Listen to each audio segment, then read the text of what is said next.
Are you tired of feeling bloated, gassy, or just not quite right after meals? The key to feeling your best could be to prioritize your gut health. Here are some tips and tricks for optimal digestion and overall wellness. First, try incorporating more fiber into your diet. Think fruits, veggies, and whole grains.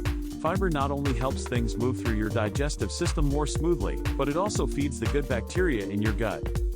Next, consider taking a high-quality probiotic supplement.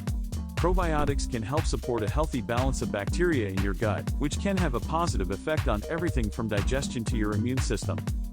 It's also important to stay hydrated.